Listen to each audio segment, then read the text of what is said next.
오늘 말씀의 제목은 내가 너희를 고아와 같이 버려두지 아니하고 너희에게로 오리라. 좀 긴 제목이 되겠습니다. 먼저 말씀드리기 전에 성경 그리고 천성경 본문을 좀 같이 읽어보겠습니다. 요한복음 14장 15절로 20절 말씀입니다. 너희가 나를 사랑하면 나의 계명을 지키리라. 내가 아버지께 구하겠으니 그가 또 다른 보혜사를 너희에게 주사 영원토록 너희와 함께 있게 하리니 그는 진리의 영이라.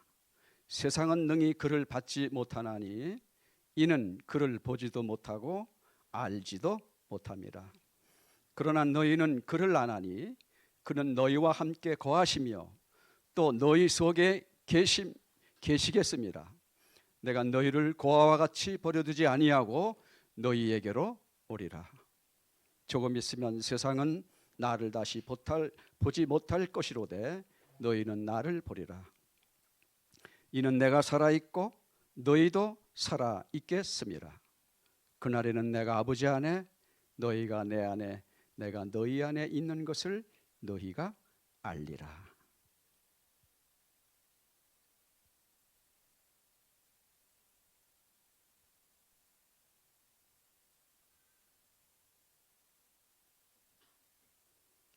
성경 한 구절만 더 볼게요.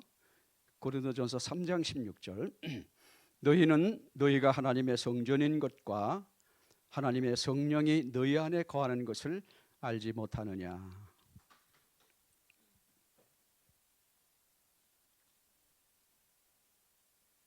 천성경 1416쪽 성약인의 길 중에서 인간이 최후에 도달하고 싶은 것은 최고 되시는 분의 사랑의 대상자가 되는 것입니다. 그 최고의 분이 누구냐 하면 우리 아버지인 동시에 하나님이라는 것입니다. 인생의 최후의 목적은 하나님을 중심 삼고 하늘의 중심이 되는 그분과 만나는 것이 문제가 아닙니다. 그분과 같이 사는 것이 문제가 됩니다. 그분과 만나는데 어떤 자리에서 만나느냐, 사는데 어떤 자리에서 사느냐 하는 것이 문제입니다. 그분과의 중심의 자리에서 만나고 중심의 자리에서 살자는 것인데 그 중심의 자리는 하나님의 사랑의 자리입니다. 그렇기 때문에 인류의 양심이 지향하는 최고의 목표는 천운을 따라가서 하나님과 일치가 되어 하나님의 사랑을 내 것으로 하자는 것입니다. 결론은 그것입니다. 여러분의 마음이 최후에 안착할 수 있는 종착점이 어디냐? 하나님을 찾아 자기 것으로 만들었다 해도 거기에 여러분의 마음은 안식하려고 하지 않습니다. 마음의 최후의 종착점은 하나님을 점령하고 하나님의 사랑을 점령하는 자리입니다. 그러니 여러분이 하나님의 사랑을 점령하지 못하면 만사가 허사입니다. 말씀 전집 24권 17조 1969년 6월 22일 말씀입니다. 말씀 전에 한 가지만 더 여러분들하고 봉독해 보겠습니다. 왕비님께서는 하나님과의 관계를 어떻게 시작하셨는지 궁금합니다. 누군가가 왕비님께 이렇게 질문을 했습니다. 거기에 대한 왕비님의 답변을 제가 훈독하겠습니다. 저희 부모님께서는 통일교회 목회를 전업으로 하셨으므로 저는 자연스럽게 통일교회 2세로 모태 신앙을 가지고 자랐습니다. 저는 목회자의 딸로서 하나님에 대해서 교회에 대해서 다 알고 있다는 교만이 있었습니다. 또 그만큼 참 아버님과 교회에 대한 원망도 컸습니다. 나는 모든 문제를 정신박약자로 아픈 남동생 탓 또는 교회 목회 때문에 부모님의 빈자리를 탓을 했습니다. 나의 나약함과 교만함을 교회의 탓이라고 생각했습니다. 그래서 교회에서 벗어나고 싶었고 저의 환경을 저의 열심과 열성으로 그런 것을 바꾸려고 했습니다. 그런 영적 상태에서 참 부모님의 가정에 들어가서 6 아이를 낳았고 이대 왕님과 함께 천복궁 서울교회에서 사모의 역할을 했습니다. 그때까지 통일교 신앙 공동체에 있으면서 잠깐 감사한 순간도 있었지만 하나님의 은혜를 경험하지 못했으니 항상 나만 힘들고 나만 억울하다는 생각이 떠나지 않았습니다. 그리고 그냥 그것이 신앙인 줄만 알았습니다.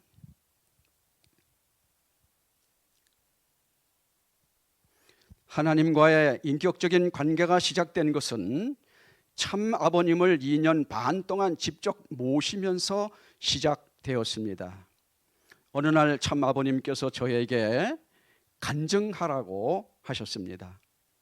너무 갑자기 물으셔서 무엇을 말할까 망설이다가 참 아버님께서 오래전에 저희 부모님에게 해주셨던 말씀, 너의 가정에서 장군이 나올 거야 라고 하셨는데 저의 가정에서 아픈 동생이 나왔다는 말씀을 마치 따지듯이 올렸습니다.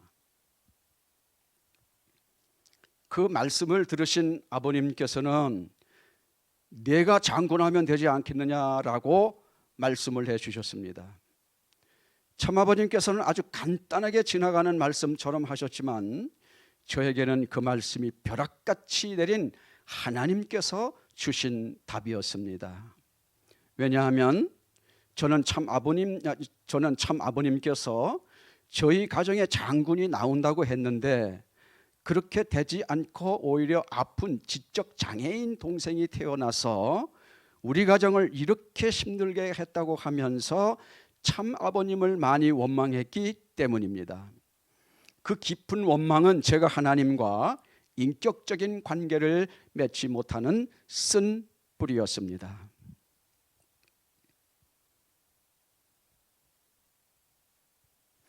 참 아버님의 그 말씀을 듣는 순간 깨달았던 것은 참 아버님께서 우리 가정에 대해 잘못을 했던 것이 아니라 내가 참 아버님 말씀을 오해하고 한쪽으로만 생각하고 있었다는 것을 깨닫게 되었습니다.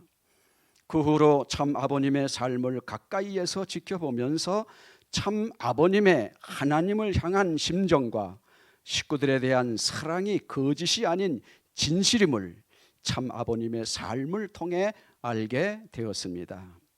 또한 식구님들 앞에 서시기 전에 진심으로 전심으로 하나님께 정성으로 답을 구하시고 대하시는 참 아버님의 이면도 보게 되었습니다. 참 아버님 성화 이후 펜실베니아에서 성경을 읽는 동안 다시 참 아버님을 영적으로 만나게 되었습니다. 누가복음 4장 29절에 일어나 동네 밖으로 쫓아내어 그 동네가 건설된 산 낭떠러지까지 끌고 가서 밀쳐 떨어뜨리고자 하되 예수께서 그들 가운데로 지나서 가시더라라는 말씀 속에서 참 아버님의 탕감의 노정과 예수님의 핍박 노정이 겹치면서 성령님께서 임하시고 저는 갑자기 울음이 터지는 순간이 있었습니다.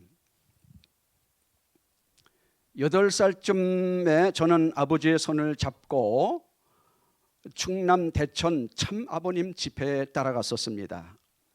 참 아버님께서는 땀을 뻘뻘 흘리시면서 말씀을 주시는데 사람들이 전혀 듣지 않고 재미없다고 말하면서 떠들며 자리에서 일어나 나가버렸습니다. 급기야 참 아버님이 말씀하시는 도중에 정중앙에 앞자리들이 텅텅 비게 되었습니다. 아버지는 저의 손을 잡으시고 중앙 자리로 부랴부랴 옮겨가던 기억이 있었습니다. 그리고 말씀을 마치시고 제대로 된 박수도 받지 못하시고 퇴장하시는 참 아버님의 쓸쓸한 뒷모습이 아직도 기억이 납니다. 그때 어린 마음에 문득 들었던 생각은 참 아버님은 메시아라고 하는데 왜 이렇게 사람들이 아버님을 싫어하고 무시할까라고 생각했었습니다. 그런데 광야에서 갑자기 누가복음 4장 29절을 읽으면서 그 질문에 대한 답을 받았습니다.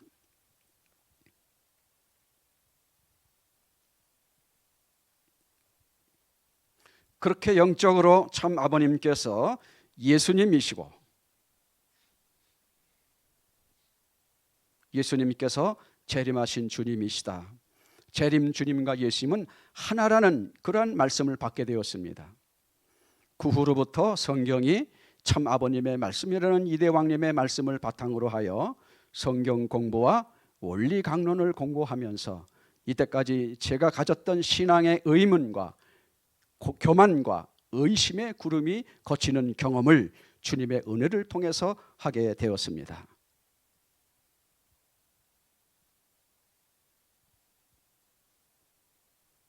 그 말은 제가 절대로 완벽한 인간이 되었다는 말은 아닙니다. 저는 아직도 하나님 앞에 죄인이며 인생의 어려움에 종종 넘어지기도 하는 연약한 인간입니다. 그러나 저는 하나님과 참 부모 앞에 진실로 감사하면서 기쁘게 순종할 수 있는 신앙인으로 살아갈 것입니다. 할렐루야. 이 말씀은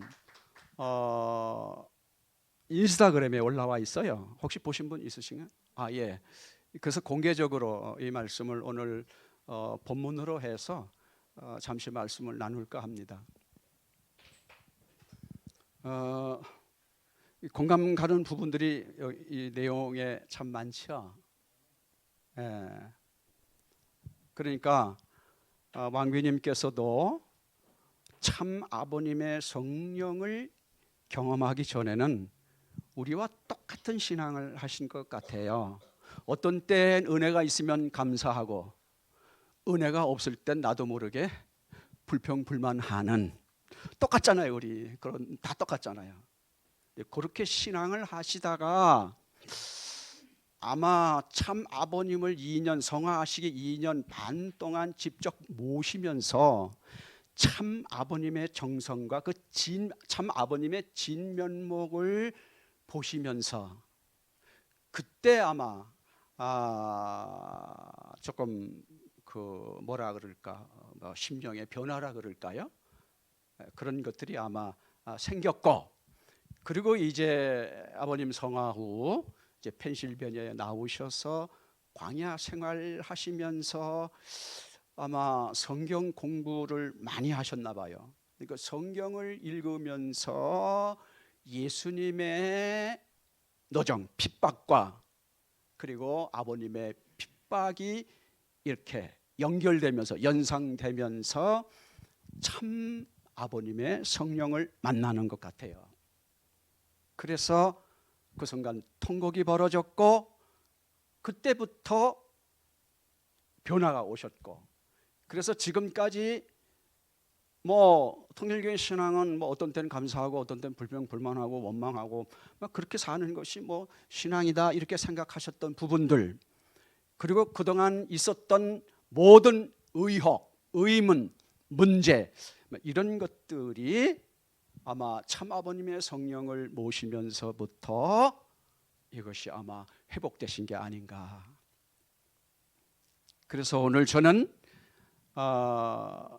여러분들에게 먼저 우리 가슴을 쭉 펴고 우리 예배를 통해서 참 아버님의 성령을 경험하는 예배가 되기를 참부모님의 이름으로 축원 올립니다. 할렐루야.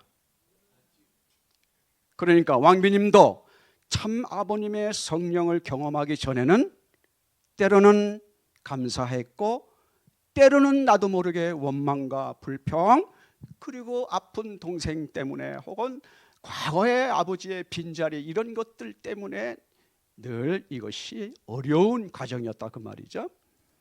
그리고 그것이 마음의 쓴뿌리가 되어서 하나님 참부모님을 원망하기도 하셨다는 거예요. 그래서 오늘 저도 용기를 내서 제 간증을 조금 드리고 싶어요. 저도 제 인생에 아주 쓴뿌리가 있습니다.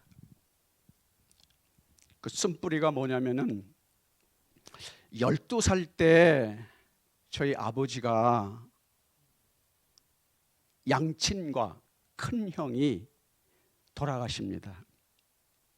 6.25 사변을 만나서, 아마 제가 알기로는 아버지는 이런 말씀 한 번도 안 하시더라고요. 작은 아버지가 나한테 얘기를 하는데,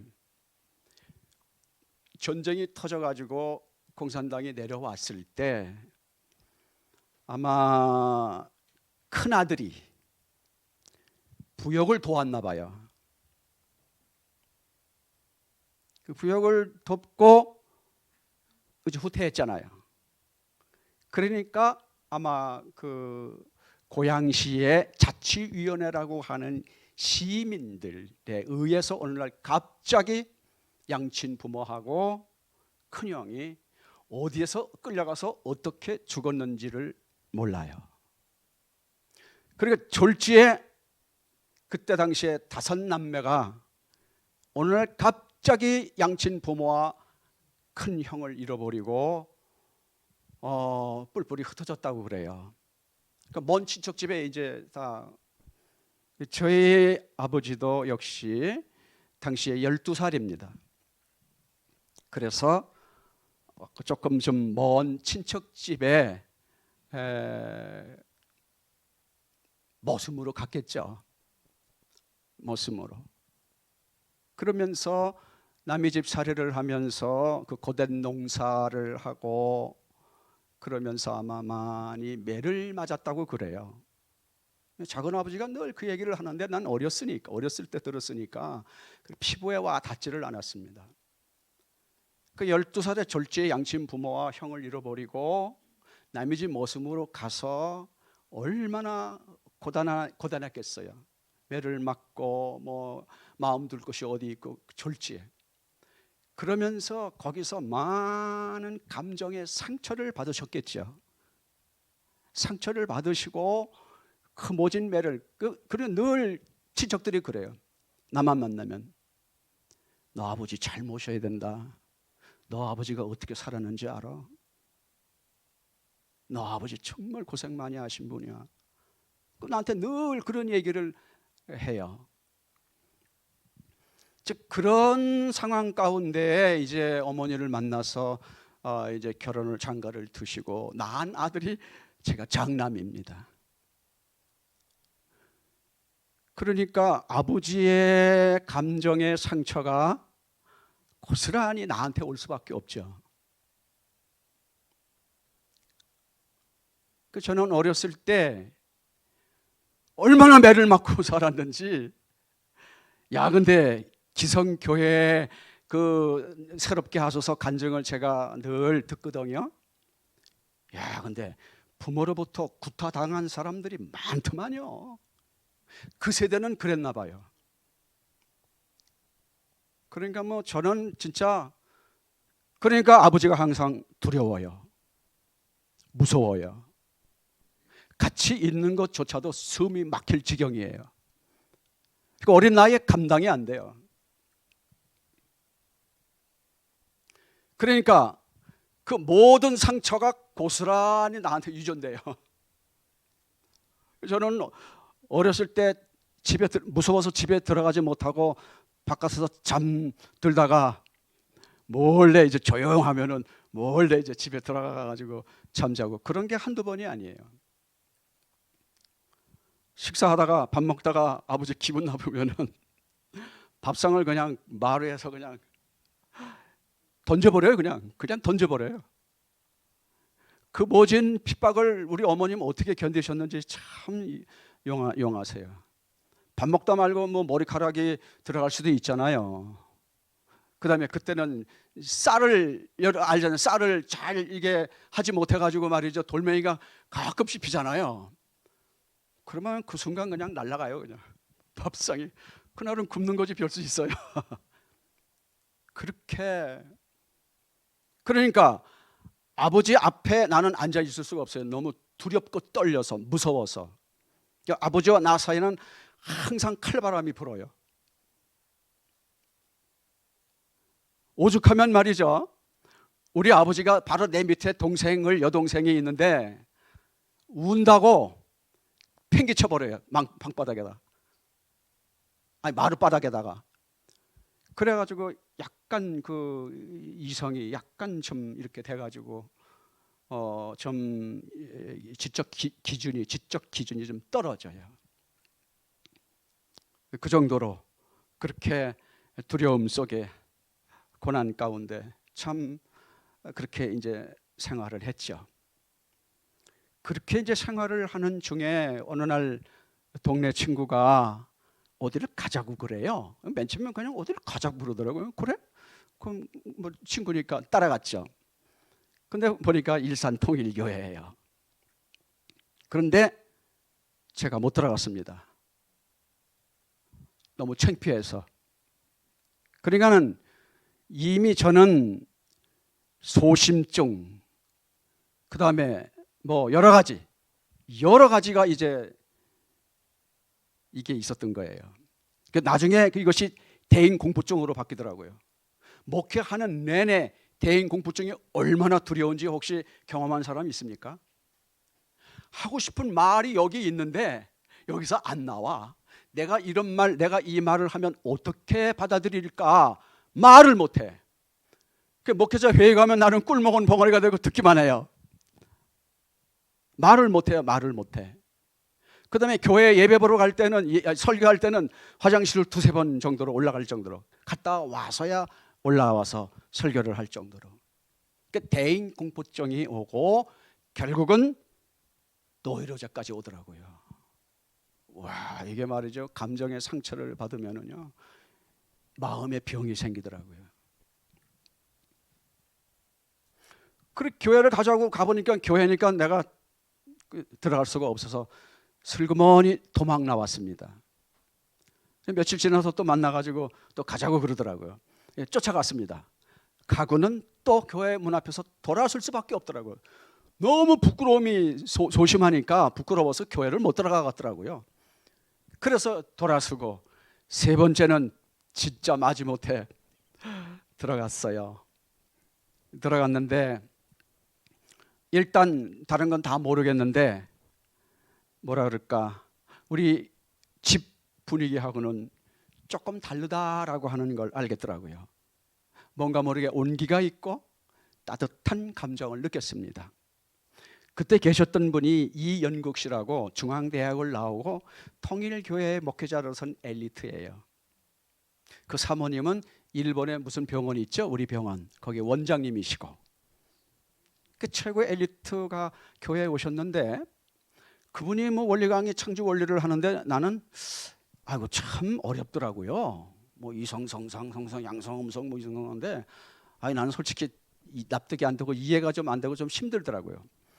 그런데 말이죠, 그때 제가 입교한 게 72년도거든요. 고등학교 2학년 때. 근데 이 목사님이 말이죠, 토스터기를 가지고 있더라고요.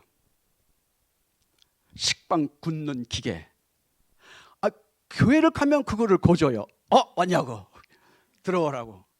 나 사실 그거 따뜻한 분위기하고 토스트 빵 먹는 것 때문에 교회 열심히 다녔다니까요. 지금 웃으라고 얘기합니다. 웃으라고. 조금 좀 릴렉스하게 제 얘기를 좀 들어줬으면 좋겠습니다. 아니 근데 처음 봐요. 어떻게 얼마나 맛있는지 말이죠. 그것 때문에 열심히 교회 나갔구만요.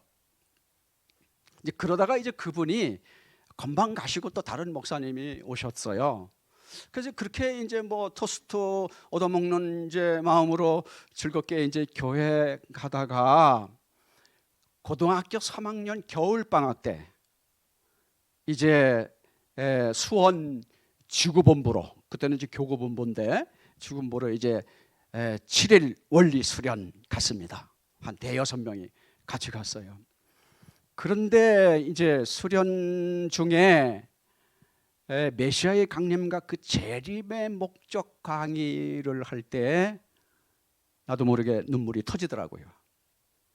그때는 강사들이 정말 열과 성을 다해서 있는 소리 없는 소리 다 질러가면서 강의를 하셨어요.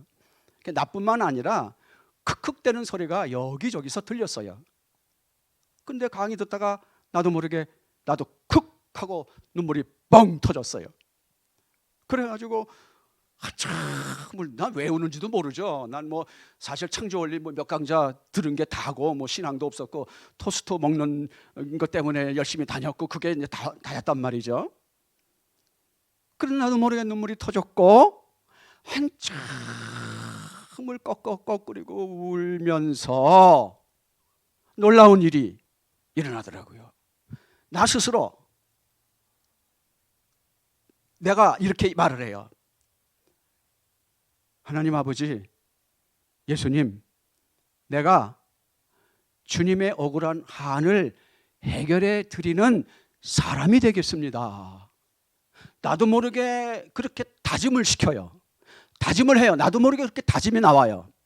내가 주님의 억울한 한을 해원해 드리는 사람이 되겠습니다. 그때는 아멘도 몰라. 잘 몰라. 아무튼 그렇게 수련을 받고 이제 일산교회에 돌아오면서 내 마음에 변화가 오더라고요. 예수님이 얼마나 그리운지. 나는 맨 처음 통일교회에 와가지고 하나님도 몰랐고 참부모도 몰랐어요. 7일 수련을 통해서 내 마음의 그리움으로 찾아준 분은 예수님이었습니다.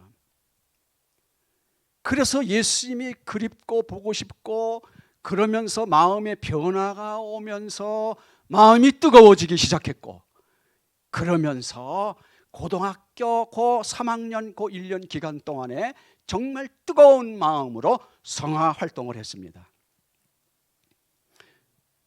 지금도 생각나는 게 말이죠. 어느 날 나도 모르게 교회에 부엌에 갈 일이 있어서 갔다가 뭐 뚜껑이 있어서 뚜껑을 이렇게 열었어요. 그게 쌀통이야, 쌀통. 근데 바닥이 보이더라고. 그 마음에서 갖다 드리고 싶어서. 그래가지고 교회 가가지고, 집에 가가지고 말이죠. 부모님 몰래, 부모님 알면 큰일 나니까 쌀을 퍼다가 말이죠.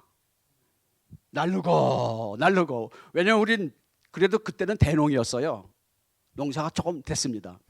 쌀을 열심히 갖다 날르고, 어느 날은 말이죠, 한 두어 말, 낮에 이제 쌀은 많으니까 두어 말 쌀을 이제 부대에 담아가지고 마루 밑에 딱 넣어놨다가, 마루 다 아시죠? 뭐 오래된 분들은 알 거예요. 마루 밑에 딱 넣어놨다가 이제 저녁 때 이제 갖다 드리려고 딱 넣어놨는데, 낮에 아버지가 무슨 일을 한다고 그 마루 밑으로 들어가셔가지고 쌀자루를 보셨네. 이게 뭐냐고 막 난리가 났죠. 막 그 기억이 지금도 납니다. 그리고 마음이 뜨거우니까 나도 모르게 자꾸 말이죠, 교회에 뭔가를 드리고 싶어요. 그러면 이제 감자, 고구마, 호박, 옥수수 농사 다 알잖아요. 그럼 이제 고구마 찌거나 감자 찌거나 뭐 옥수수 찌면은 엄마 옆구리 쿡쿡. 엄마는 그래도 협조를 했어요. 아버지는 무서웠지만은 엄마는 그래도 정이 참 많으신 분이고, 그러면 쿡쿡 찔러서 이거 좀 싸달라고 그러면 뭐 알죠. 교회 갖다 드리는 거 알죠. 협조를 그렇게 해주셨어요. 그러면 그거를 가지고 말이죠, 먼 오리 한 3km 정도 되는 교회, 우리 집에서 산길로 말이죠, 그거 싸들고 말이죠, 교회 갈 때 얼마나 마음이 행복한지 말이죠. 진짜 그거 갖다가 말이죠, 몰래 교회 갖다 놓고 돌아올 때 그 기분은 말이죠, 그건 해본 사람만 알아요. 뭐라고 형용할 수 있어요. 컴컴한 그 오솔길을 말이죠, 그렇게 신나가지고 그냥 노래를, 주님 자기 동산의 노래를 부르면서 그걸 갖다가 드리고, 몰래 갖다 드리고, 쌀도 몰래 갖다 드리고, 갔다가 돌아올 때 그 기분은 말이죠, 정말 그 뭐 얼마나 행복한지 말이죠. 그렇게 이제 그런 생활을 이제 하면서 이제 성화학생 시절을 즐겁게 이제 열심히 성식구의 생활을 이제 하게 됐습니다. 드디어 졸업하는 날이 왔습니다. 졸업과 동시에 졸업식에도 졸업장화도 안 가고 믿음의 부모하고 6차 기동대를 나가게 됩니다. 650명 IOWC 멤버들이 와가지고 전 세계에 650명 기동대가 와가지고 같이 한국의 기동단들과 더불어 제주도만 빼고 저 부산에서부터 강원도까지 11개 도시를 순회하면서 전도 활동을 본고에 타고, 때로는 거기서 잠자고 때로는 내려가지고 그저 아무데나 그저 있으면 거기서 밥해 먹고, 식구들이 알선해지면 들어가 거기 숙소에 들어가고 집에 들어가고, 없으면 그냥 거기서 자면서 거의 아마 6개월 이상을 순전단 활동을, 6차 기동대 활동을 시작했습니다. 지금 생각하면 사실 그때는 신앙생활 2년밖에 안 됐고 7일 수련 통해 가지고 예수님을 만나서 다짐하고 헌신을 출발하는 동기인데, 그때 참 순수하게 아무것도 모르면서 정말 열심히 전도 활동하고 전단지 돌리고 활동했던 그 시간들이 내 신앙생활의 중심이 됐고, 그것이 하나님이 참 나를 대해줄 수 있는, 나를 사랑할 수 있는 그 기대가 됐구나. 왜냐하면 그때는 뭐 아무것도 모르고 그냥 고등학교 졸업하고 그냥 좋아서 가장 새벽이고 밤이고 열심히 활동하고 그렇게 순수하게 하나님을 위해서 헌신했던 그런 것들이 하나님이 참 귀하게 보셨구나 하는 걸 나중에 이제 신앙생활을 하면서 이제 느끼게 되더라고요. 그렇게 이제 6개월 동안 마치고 협회에 무슨 일이 있는지 곧바로 우리를 끝내는 게 아니고 40일, 그때 이제 여름인데 40일 이제 각 파송을 하더라고요. 어떤 집으로. 우리가 그때 당시에 부여의 왕포리 마을로 둘이 이제 여름 하게 이제 뭐 하는 거 있잖아요. 왜? 예? 예? 생각이 안 나네. 예, 그거를 시켜가지고 그거를 이제 한 40일 끝나니까 이제 부르더라고요. 40일 수련 받으러 오라고. 그러니까 그때는 난 자원한 기억이 잘 안 나는데 아마 단장님께서 아마 목회에 좀 자질 있고 소질이 있다라고 생각하는 그 대원들 가운데 임의로 지도자 코스에 아마 넣은 것 같아요. 저도 거기에 들어가가지고 이제 40일 수련을 받고 마치고 이제 제가 이제 어디로 가냐고 하면은 남양주시, 경기도 남양주시 백성면 단촌부락이라고 하는 곳으로 개척을 나갑니다. 그때가 12월 초순이에요. 딱 도착한 개나리 보따리 하나 지고 찾아 이제 갔어요. 갔더니만 12월 초순인데 살 얼음이 얼었더라고요. 그래서 살 얼음을 깨고 청소를, 그 뭐 교회라고 할 수가 있나요? 스레트 지붕에 들어가 보면은 구멍이 숭숭 뚫려가지고 하늘에 별이 다 보일 정도로 그렇게 뚫리고, 인도자가 이미 빈지 하도 오래돼가지고 말이죠. 그건 뭐 그냥 말할 수 없죠. 뭐 그래서 살얼음을 깨고 청소를 하고 그러면서 어떻게 전도를 할까 고민을 하고 있는데, 지금 생각하면은 고등학교 갓 졸업하고 나가가지고 그때 보니까 우리 아이들 보니까 어린애더라고요. 근데 어떻게 그 개척교회를 했는지 지금 생각하면 진짜 스스로 정말 대단하구나. 믿음 아니면 진짜 그건 진짜 믿음 아니면 할 수 없는 일이잖아요. 그렇게 해서 이제 전도를 시작하는데 나가면 동네 분들이 만나가지고 뭐라 그러는지 알아요? 너희 부모가 여기 나와 있는 거 아니야? 빨리 집으로 가라고. 어르신들이 만나는 사람마다 이러니 전도가 되겠어요? 그래서 방향을 바꿨습니다. 전도하러 가지 말고 나무 전도하러 가자. 왜? 겨울 준비해야 되잖아. 예? 경기도가 얼마나 추워요, 그 남양주시가. 그래서 전도는 낮에는, 오전에는 원리 강의 연습, 점심 먹고 오후에는 산으로 나무 전도하러 다녔습니다. 도끼 하나 얻어가지고, 식구가 딱 2가정 있었어요. 거기에 딱 2가정 도끼 좀 얻어가지고. 여러분들 산에 가면 등골이라고 알아요? 등골.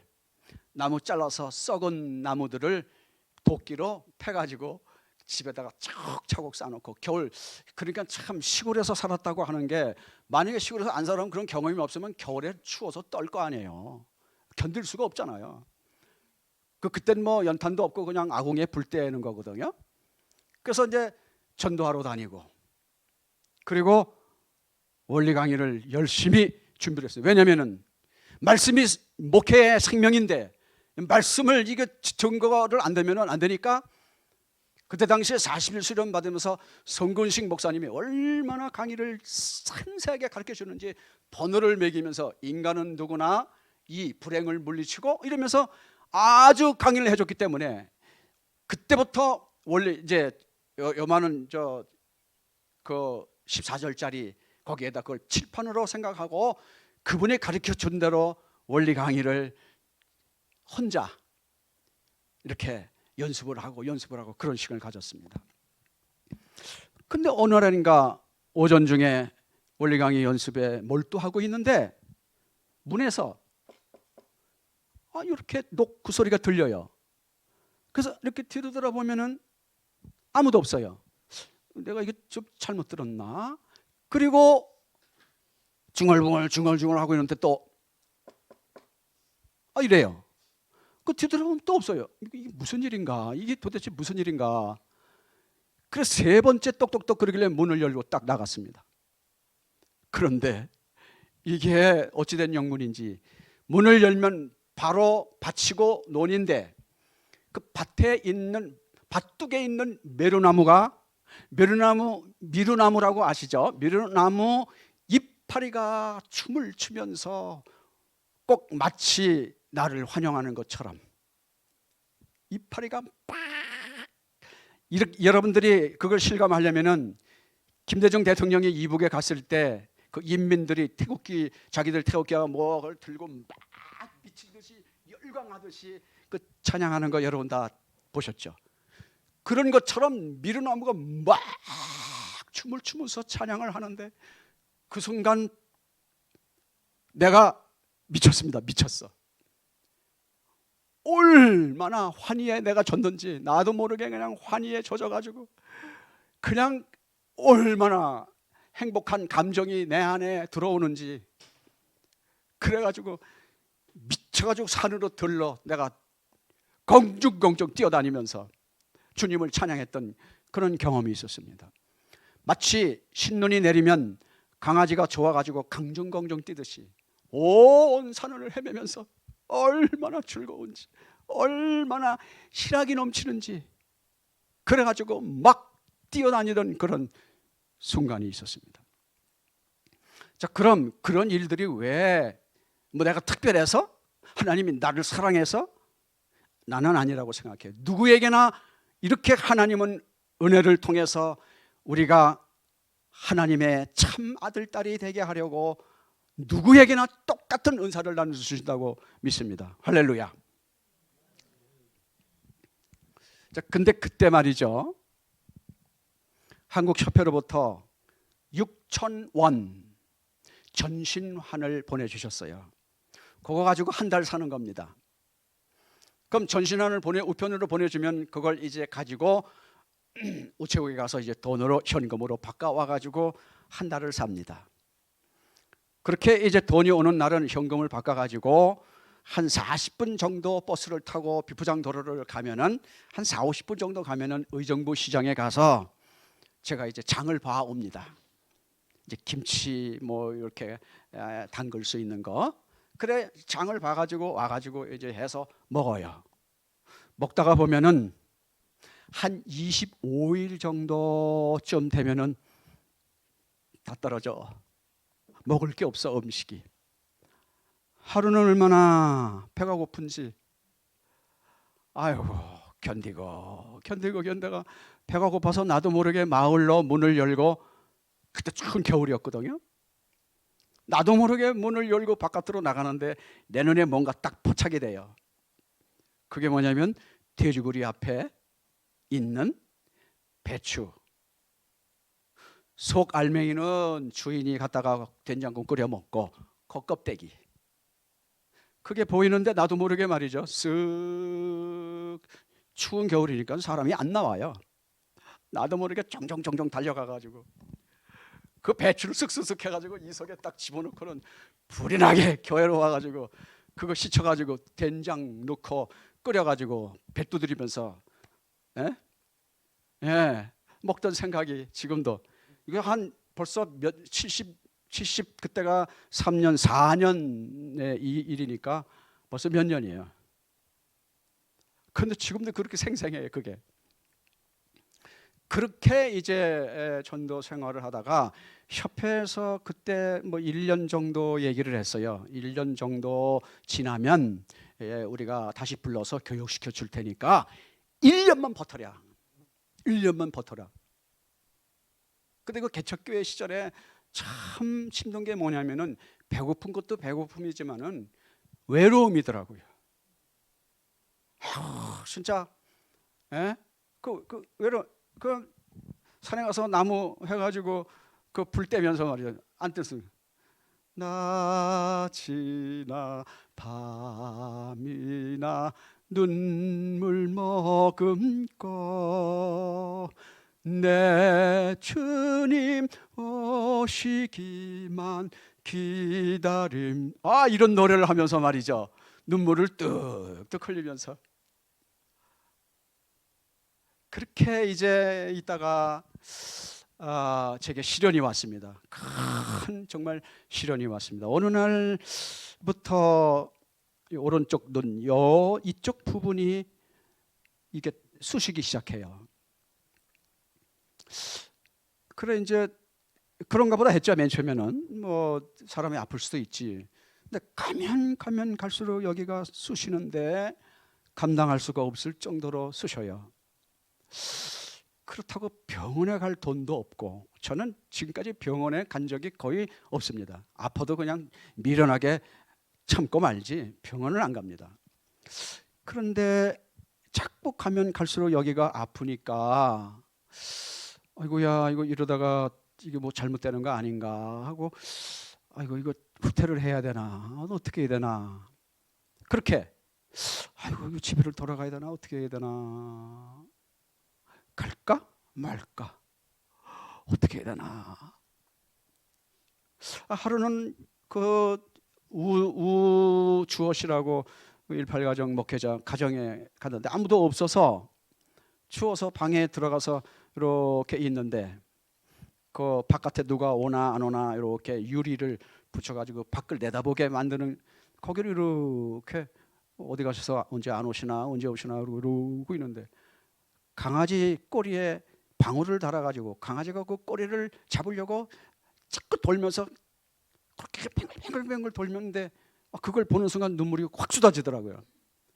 야, 이거 젊은 사람이 말이지, 이거 저 목회, 이거 저 여기 지금 나와서 전도하러 나왔다가 이거 전도도 못하고 이거 집에 가야 되나 어떻게 되나 아파가지고 이게 뭔가 하고 눈물이 퐁퐁퐁 쏟아져가지고 그렇게 해서 위기가 왔습니다. 야, 이거 집으로 돌아가야 되나 어떻게 되나. 그때 반갑게도 하나님이 나를 살려주셨습니다. 60일 수련 받으러 들어오라, 협회로.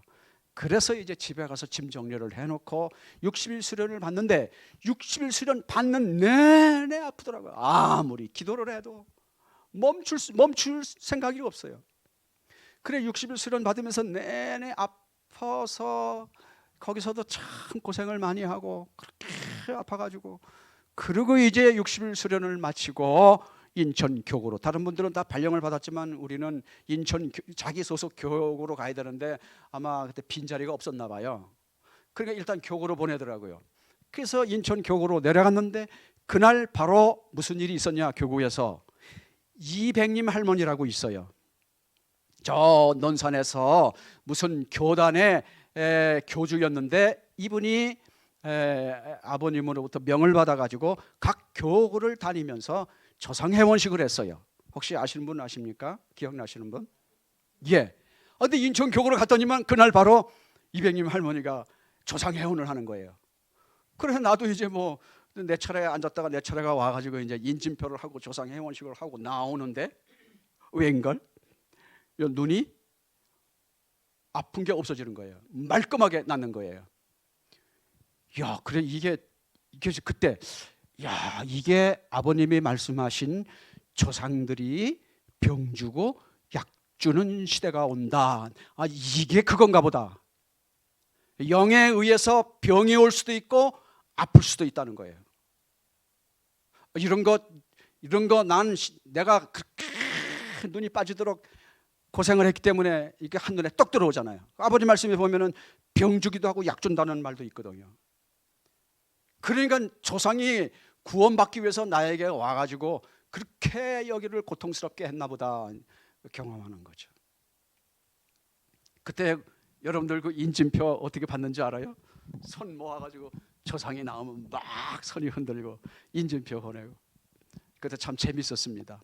정이냐 부냐 부장들끼리 인천교구 부장들끼리 둘러앉아가지고 정인지 부인지 다 알아맞히고 참 그런 에피소드가 있었습니다만은 그렇게 해서 그때 제가 악령에 의해서 혹은 조상들 영에 의해서 아프기도 하고 고통을 느끼기도 하고 병이 올 수도 있구나. 그걸 경험을 했습니다. 그래서 이제 그렇게 이제 인천 교구에서 이제 그렇게 이제 경험이 됐죠. 경험이 되고 인천 교구에서 또 개척교회. 저는 하나님이 참 사랑하시나 봐요. 목회 출발하고 거의 10한 2, 3년 정도를 그렇게 개척교회를 보내더라고요. 거기 갔는데 교회 갈 데가 없으니까 심곡이라고 하는 인천 교구에서 거의 한 1시간 반 정도 걸리는 심곡이라고 하는 마을에 식구가 그때도 2가정 그 길로 또 보내더라고요. 그래서 참 하나님이 나를 많이 사랑하셨구나. 지금 지나놓고 보니까 그래요. 그렇게 배고픈 서러움, 그런 이제 고생. 그래 이제 거기 가서 이제 또 그런 생활 이렇게 이제 돌아다녔죠. 그러다 이제 군대 갔다 와서 이제 또 교구 학생부장. 그러다가 이제 제가 간 곳이 어디냐면은 하남시의 교회로 발령을 받아갑니다. 이제 교구의 학생부장, 전도부장 생활을 하다가 교구장님이 바뀌는 그 순간에 찬스다. 내가 나갈 수 있는 찬스는 있다. 자꾸 졸랐죠. 나 학생부장, 전도부장 군대 갔다 와가지고 오래 했으니까 나 이제 목회를 보내십시오. 충분히 훈련됐습니다. 김현철 교구장이 계실 텐데. 그래가지고 제가 이제 하남시로 갑니다. 신장교회. 거기서 이제 목회를 하고 있는데 통일신학회가 4년제가 신설이 돼요. 그때 이제 내 마음에 기회다. 나이 더 먹으면 공부할 수 없으니까 공부했으면 좋겠다. 그리고 4년제 입학을 하고 거기서 통학을 합니다. 근데 거기가 좀 길어요. 굉장히 길어요. 멀어요. 거의 아마 1시간 정도 이상. 그 왔다 갔다 하면서 목회하면서 공부가 돼요? 안 되겠다. 그래서 목회 사표를 냅니다. 그리고 스택리 조그만 방을 하나 전세를 얻어가지고 사월세를 얻어가지고 이사를 하고 거기서 공부를 합니다. 여기서 제가 이제 뜻하지 않게 성령이라고 하는 분을 경험합니다. 난 그때는 그게 성령인지도 몰라요. 그러니까 그때가 바로 한 10년 됐어요. 72년도 입교해서 그때가 아마 82년쯤 됐을 거예요. 약 10년 만에, 목회 10년 만에 성령이라고 하는 것을 경험합니다. 통일신학교 매 학기마다 새 학기가 되면은 이완 목사님 모시고 청평에 들어가서 기도회를 해요. 그 공부하기 위한, 한 학기를 공부하기 위한 준비입니다. 그 전날 저는 숙제를 하느라고, 리포트를 쓰느라고 도서실에서 아마 12시 반 정도에 집으로 온 것 같아요. 리포트를 쓰느라고. 그 그 리프트를 하고 쓰고 집에 와서 잠을 자고 아침에 일어났는데 눈이 퉁퉁 붓고 아리고 쓰린 거예요. 그러니까 아마 제가 생각할 때는 리포트 하면서 피곤하니까 자꾸 손으로 이게 만져서 감염이 된 것 같아요. 아침에 일어났는데 도저히 눈을 뜰 수가 없고 너무 고통스럽고 눈은 퉁퉁 부었고, 그런 상황에서 아이고 오늘 목사님 모시고 청평 들어가야 되는데 어떡하나 그렇게 생각하는 순간 나도 모르게 뭐가 나와요? 불평불만이 나오려고 하는 순간 이유한 목사님의 말씀이 쓱 스쳐 지나가는 거예요. 그 이유한 목사님이 늘 우리에게 하신 말씀이 뭐냐면은, 사람은 좋을 때는 그 사람이 부활한 사람인지 부활하지 않은 사람인지 모른대요. 언제 그 사람이 진짜 부활한 사람인지 중생한 사람인지를 언제 아느냐? 고난이 올 때, 고통이 올 때, 십자가가 오면은 불평불만하는 사람은 부활한 사람이 아니고, 불평불만할 수 있는 상황과 여건 속에서도 그럼에도 불구하고 감사할 수 있는 사람은 부활한 사람이다. 할렐루야. 그 생각이 쓱 스쳐 지나가는 순간에 원망하고 불평하던 마음이 나도 모르게 쑥 들어가면서 아버님 전형에 자동적으로 무릎이 꿇리더라고요.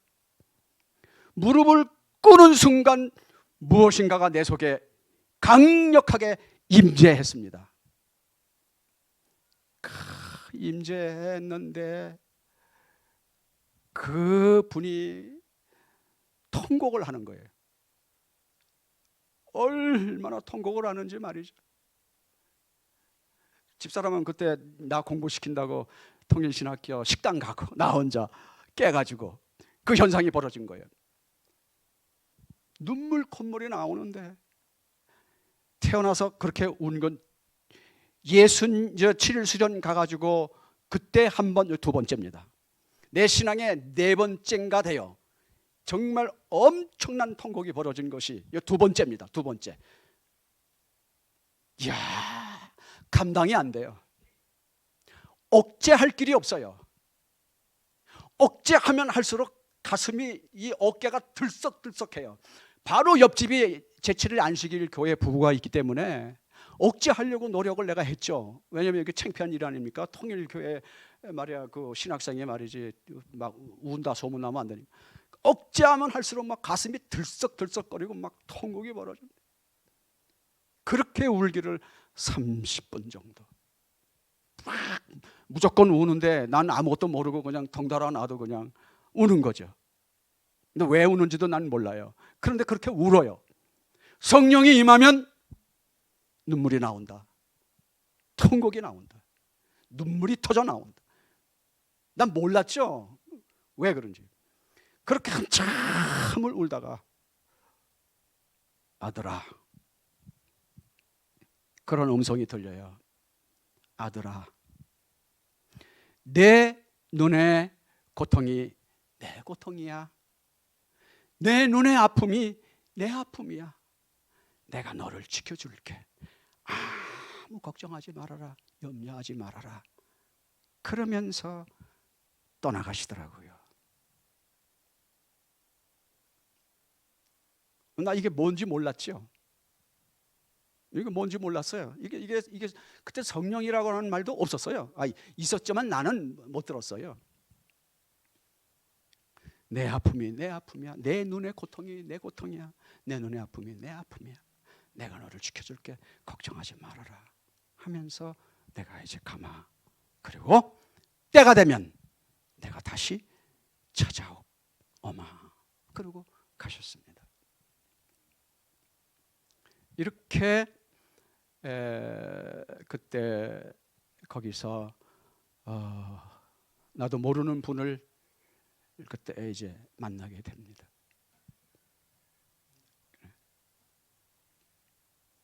그렇다고 큰 변화가 있는 건 아니에요. 큰 경험이지만 그렇다고 해서 내 문제가 해결되는 건 아니야. 나는 여전히 대인 공포증이 있고 여전히 노이로제가 있고 여전히 시민성이 있어요. 소심하고. 그렇게 그런 것을 경험하면서 쭉 신앙생활을 쭉 또 해가지요. 그러다가 이제 신학교를 졸업 맞고 또 개척교회를 보내시더라고요. 문산. 문산이 어딘지 알아요? 재란 씨는 잘 알 거예요. 임진각 판문점이 있는데 최전선, 뭐 연천에도 교회가 있습니다만은 문산 교회, 거기도 역시 식구가 뭐 몇 가정 되나요? 안 되죠. 얼마 안 되죠. 거기서 이제 목회를 하는데 어느 날은 교구장이 불러요.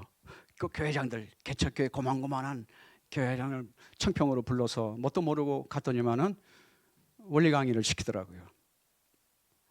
저는 원리 강의 다 개척교회에서 원리 강의 연습을 많이 했잖아요.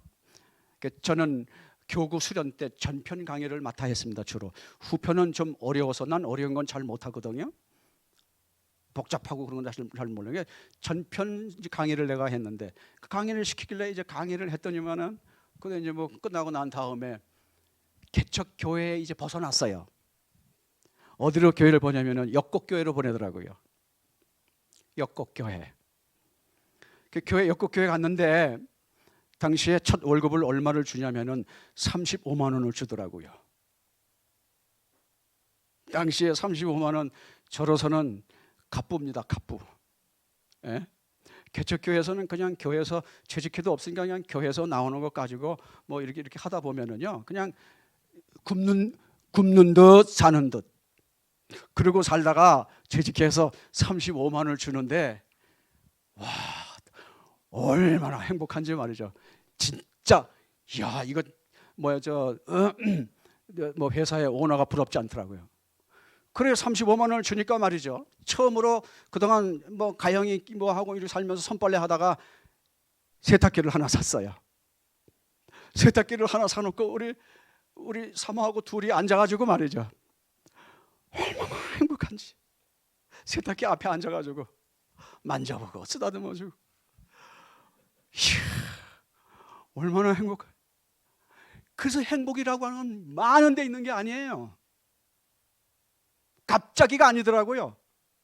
개척교회에서 조금씩 나아지니까 그게 뭐 남부로 얼마나 부자 같은지 얼마나 부잔지요. 야, 행복이라고 하는 건 그런 데 있구나. 아주 작고 소박한 것으로부터 조금씩 발전해 가고 그 물질이 조금씩 불어나고 그 다음에 이 진급도 조금씩 불어나니까 얼마나 그것이 감사한지 말이죠. 아, 행복은 소박한 데 있구나. 작은 데 있구나. 우리가 너무 욕심을 부려가지고 지금 얼마든지 행복한데 지금 내 입장이 정말 행복한데 우리가 욕심이 과해가지고 자신의 이 행복을 놓치고 사는구나. 우리 아버님 말씀에 보면은 나는 30대까지 40대인가요? 30대까지 배고파 보지 않은 적이 없다.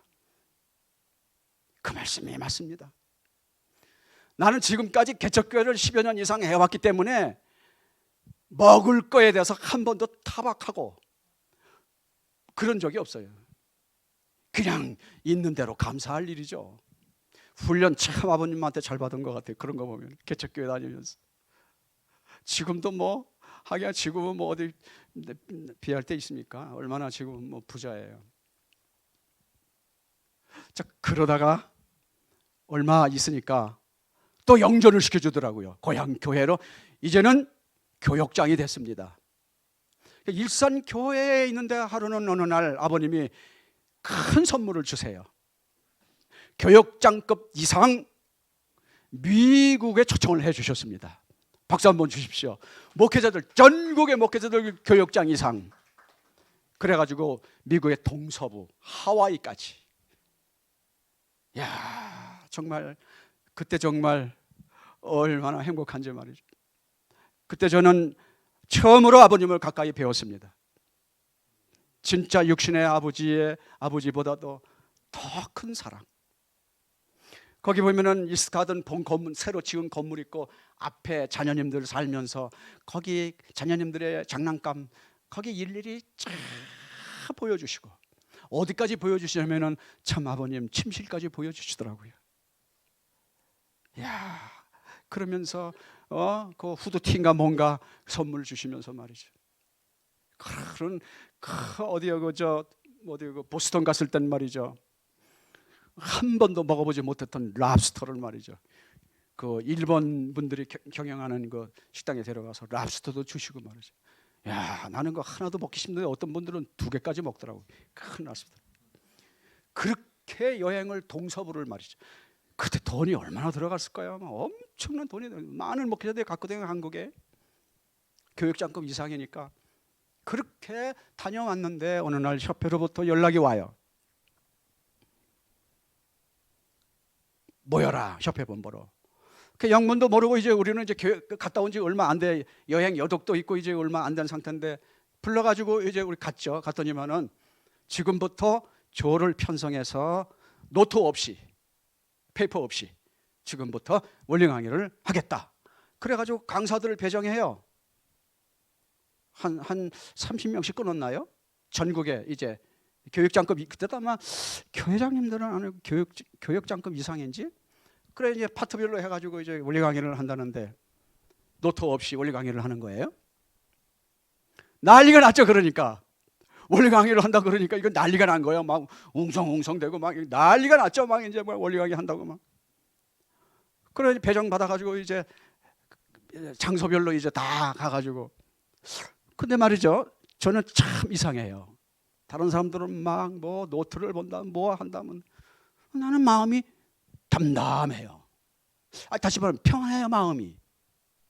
그 이상하다. 그 제비를 뽑았는데 아닌 게 아니라 단골 메뉴가 당첨됐습니다. 그거 아마 당첨 안 됐으면, 그런데 그때 당시에 기라상 같은 분들이 교구장 전편 후편 원리 강의 다 하는 김정철 씨 같은 사람도 안 되더라고요. 엉뚱한 걸 뽑으니까. 제비를 잘 뽑아야 되는데 나는 마침 죄의 뿌리를 뽑았어요. 그래, 이게 뭐예요? 야, 이게 진짜 나는 이게 난 아버님이 난 이거 나 교구장 시켜줬다고 생각해요. 나 엉뚱한 거 뽑아보세요. 그렇게 잘하는 말이죠, 선배들도 나와가지고요 입도 뻥끗 못하고 미안하다고 내려가요. 그때 혹시 저기 훈사님 계셨나요? 김영하 훈사님도 그 자리에 계셨나요 혹시? 예? 잘 모르십니까? 본부교에서, 협회 본부에서. 그래가지고 그때 뭐 교구장 날구기는 분들 진짜 다 떨어졌어요. 그래 이제 강의를 마치고 그 다음날 들어오라 그래서 들어갔더니만은 아버님이 한남동 공간에서 기다린다고 글로 빨리 들어오라 그래가지고 다들 들어갔습니다. 아버님이 다들 모여서 이제 기다리고 있는데 2층에서 내려오시면서 김영희 그거 준비됐나? 네. 그게 뭔지 알아요? 제비 뽑기. 그걸 아버님이 받아가지고는 왔다 갔다 하시면서 이름을 불러요. 근데 내 이름도 부르는 거예요. 이게 뭐가 좀 잘못됐나? 내가 왜 여기에 이름을 부르나? 그러고 앉아서 이렇게 봤는데 주위에서 당신 일어나라고, 왜 안 일어나냐고. 그래서 이제 일어났죠. 그렇게 해가지고 서 있을 때 아버님이 하나씩 가져다니면서 제비를 뽑으라고. 그래 제비를 뽑아가지고 그때 당시에 서울 동서남북 북부 동대문 교구장으로 가게 된 겁니다. 그때 당시에 6천 가정이 교구장 된다고 하는 거는요, 하늘의 빌대기처럼 이미 선배님들이, 기라상 같은 선배님들이 120가정, 뭐 37가정, 뭐 18가정 꽉 차 있기 때문에 교구장님들이 6천 가정이 교구장 된다는 건 천지개벽과 같은 때예요. 그래서 제비 뽑아가지고 간 곳이 동대문 교구입니다. 그때 이제 우리 앞에 계신 건 교수님 그때 뵀습니다만은, 그래서 이제 그렇게 이제 교구장을 하다가 아마 1년도 채 아마 안 된 상태에서 황고양 시절이 와요. 그래서 황고양해서 집에 있다가 육촌가정은 또 1.5세라고 하는 뭐 이상한 타이틀을 가지고 다시 교구장 발령을 강서로 보내주시더라고요. 그래서 강서 교구에서 목회하다가 어느 날 또 갑자기 미국 가라고 그래가지고 또 미국으로 그때 나의 손으로 해가지고 제가 미국의 미네소타 교구장으로 왔죠. 그게 참 그때 제가 미국에 와가지고 영어를 yes, no밖에 모르는, 땡큐밖에 모르는 입장이었거든요. 근데 결국 미국에 와가지고 그런 입장에서 참, 이 교구장의 역할을 한다고 하는 거는 참 쉽지 않았습니다. 정말 어려운. 그때 김준춘 씨가 미네소타 대학에서 물리학 박사를 받고 있을 때 그때 같이 있어서 김준춘 박사가 통역을 해줘가지고 목회가 됐지, 안 그러면 목회가 어려울 뻔했어요. 그렇게 이제 있다가 미국에서 목회를 하다가 제가 황고양을 하게 됩니다. 그때 뭐 거기에 대한 이야기는 제가 구체적으로 하고 싶지 않아요. 저도 심정적으로 아픔이 있으니까. 그리고 결정적으로 오게 된 계기는 어느 날 문을 열고 공원을 가다가 쓰러집니다. 그러니까 이 심임성이 이제 버티다가 아마 이게 된 것 같아요. 그래서 여기 이렇게 계속 있다가는 내가 제명에 못 살겠다 싶어가지고 편지 한 장 남기고 미국에서 귀국을 합니다. 미국에서 돌아와가지고 이제 목회하면서 진짜 가장 큰 시련이 왔죠. 가장 큰 시련이 왔는데 그때 이제 한 가지만 더 간증하고 마치겠습니다. 이제 미국에 있을 때 또 한 번의 경험을 합니다. 그때 당시에 10년 만에 한학자 어머니가 미국을 미네소타 대학에 와가지고 순회 강연 일정이 있었고 그 전날 미국의 식구님들이 회의를 하고 12시 조금 넘어서 귀가를 했습니다. 그래서 저도 이제 그렇게 이제 식구들이 가고 난 상태에서 들어와서 잠이 들었습니다. 잠이 들었는데 아이고 시간이 많이 지나갔네요. 벌써 10분 지났네요. 자, 이거는 어차피 11월 달에 제가 또 예배가 있으니까 그때 듣기로 하고 오늘 말씀은 여기서 마치겠습니다. 감사합니다.